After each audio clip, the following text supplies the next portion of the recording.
What's going on, guys? It's NS of Wales. The Christmas event just started, and with that we have increased odds of encountering shiny Pokemon raised up at 50%.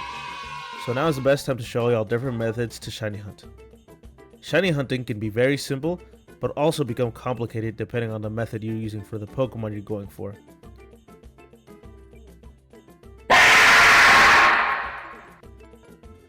For some, it may require spending a lot of money to get them, and don't forget to include hundreds of hours you'll potentially spend trying to encounter one. The regular odds for encountering a shiny are 1 in 30,000, making it a 0.003% chance of encountering one. A small tool that you can use but not necessary is an encounter counter. There's different ones out there, but the one I use is GILLIANS encounter counter, to which I will link in the description. The catching Pokemon I have and the one I recommend is a Smeargle with the moves Spore, False Swipe, Sweet Scent, and Soak. Starting off, we have single encounters, where you can go into any place where you can find a Pokemon and run back and forth. This is the slowest method, but encounters can be increased by using a lure, which is something I always recommend running if you're going to do this method. You can also encounter Pokemon if you use Rock Smash on Unbreakable Rock. Just make sure to have a Pokemon with Soak, as these Pokemon tend to have Explosion, which can ruin a hunt. Some Pokemon like Staryu and Shroomish are only encountered with singles, making them way more sought after. The second method is horde encounters, and this can be done in two different ways.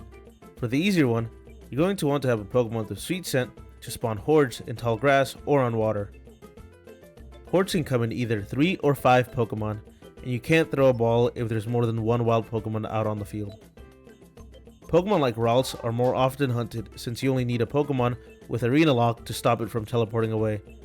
The chances to fail this hunt are very low, and having a Pokemon Center nearby makes it very convenient. The harder method is using LEPPA berries. What makes this harder is that you have to spend a decent amount of money to buy the berries, since running back all the way to a Pokemon Center and returning takes way too long. LEPPA berries are usually 87k per 100 berries, and 3 completely refill your Sweet Scent. One Pokemon that is usually hunted with LEPPAs is Axew.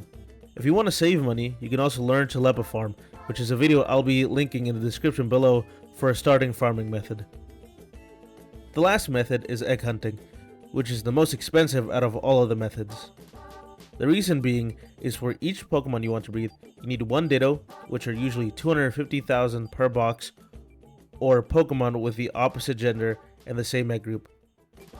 To start, you're going to want to buy at least 2 boxes of a Pokemon you're hunting, and then the same amount of Dittos to breed them with. The price can be driven up depending on the type of Pokemon you're hunting. Head over to a breeder and give them the 2 Pokemon you want to breed. Pick a Pokeball to put your eggs in, and after 5 minutes, the egg hatches. You can also choose a specific gender for your Pokemon at an additional charge. A tip for this method is that if you're using a shiny charm, make sure to use it when you're receiving the eggs, as that's when it being a shiny is determined. If you want, you can download strings to skip the text bubbles that come up. This makes the process a lot faster, which is why I recommend it, but it's not needed. That's it for this video. If you have any questions or video suggestions, leave them down in the comments section, and thank you for watching.